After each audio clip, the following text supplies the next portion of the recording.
Ja, sem si ga odprl. Samo avto, ki stane skoraj 177 000 evrov. Ima 3-litrski dizelski motor, 330 konjev, skoraj 5,30 m je dolg in ful udobno se sedi odzadi. Ampak, takšne avte moramo tudi peljati. In tega ni slabo peljati.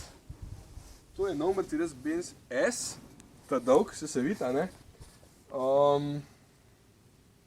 Zadnja kolesa se toliko obrnejo, da se ta avto lahko na manjšem prostoru zasuka kakor Mercedes A. A ne da?